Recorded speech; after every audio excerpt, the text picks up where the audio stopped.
Assalamualaikum warahmatullahi wabarakatuh. Kembali lagi bersama saya, Sri Purnami Ningrum.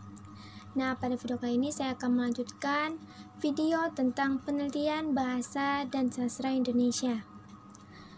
Nah, kali ini saya akan menjelaskan tentang kajian teori. Nah, di dalam sebuah penelitian, kajian teori digunakan sebagai landasan dari penelitian yang akan dibuat. Kajian teori atau landasan teori adalah serangkaian definisi, konsep, dan juga perspektif tentang sebuah hal yang tersusun secara rapi.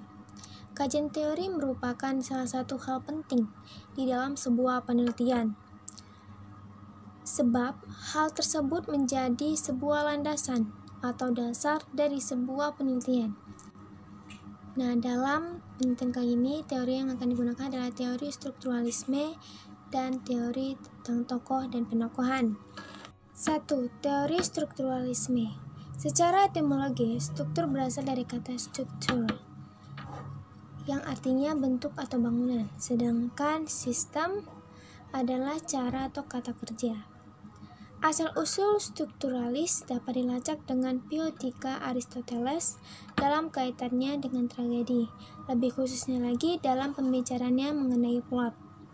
Plot memiliki ciri-ciri yaitu kesatuan, keseluruhan, kebulatan, dan keterjalinan menurut Theo 1988. Strukturalisme berasal dari bahasa Inggris structuralism, artinya strukture atau membangun. Struktura berarti bentuk bangunan. Secara etimologi, struktur berasal dari kata struktura, bahasa Latin yang berarti bentuk atau bangunan. Nah, menurut Joseph 1997 menjelaskan bahwa teori strukturalisme sastra merupakan sebuah teori pendekatan terhadap teks sastra yang menekankan keseluruhan relasi antara berbagai unsur teks. Nah, menurut Zulfanur 1997, struktural mempunyai konsep sebagai berikut. A. Memberi penilaian terhadap keharmonisan semua komponen yang membentuk keseluruhan struktur dengan menjalin hubungan antara komponen tersebut sehingga menjadi suatu keseluruhan yang bermakna dan bernilai estetik. B. Memberikan penilaian terhadap hubungan harmonis antara isi dan bentuk karena jalinan isi dan bentuk merupakan hal yang sama penting dalam menentukan mutu sebuah karya sastra. Unsur-unsur strukturalisme ada 3 pokok jenis karya sastra adalah A. Dalam prosa terdiri tema, peristiwa, kejadian, latar atau setting, penokohan atau perwatakan, alur atau plot, sudut pandang, dan gaya bahasa. B. Dalam puisi terdiri dari tema, stilistika atau gaya bahasa, imajinasi atau daya bayang, rime atau irama, rima atau persajakan, diksi atau pilihan kata, simbol, dan nada. Nah, sedangkan pada drama terdiri atas tema, dialog, peristiwa atau kejadian, latar atau setting, penokohan dan perwatakan, alur atau plot, dan gaya bahasa. Teori tokoh dan penokohan. Menurut Nurgiantoro tahun 2000, pengertian tokoh dapat dimaknai sebagai seseorang atau sekelompok orang yang ditampilkan dalam suatu karya naratif di mana para pembaca dapat melihat sebuah kecenderungan yang diekspresikan baik melalui ucapan maupun tindakan serta berdasarkan tingkat perannya. Tokoh dapat dibagi menjadi 2, yaitu tokoh tambahan dan tokoh utama. Tokoh utama adalah tokoh yang paling diprioritaskan dalam sebuah cerita, seperti pada novel ataupun karya lainnya.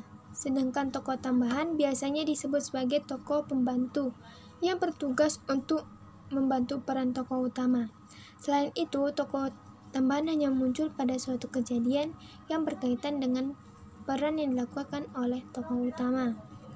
Nah, Wahyu Ningtyas dan Santosa tahun 2011 membagi tokoh-tokoh cerita dalam sebuah karya dibedakan menjadi tokoh utama, tokoh tambahan, tokoh protagonis, dan tokoh tambahan lainnya. Nah, tokoh utama adalah tokoh yang diutamakan penceritaannya. Ia merupakan tokoh yang paling banyak diceritakan, baik sebagai pelaku kejadian maupun yang dikenal dengan kejadiannya.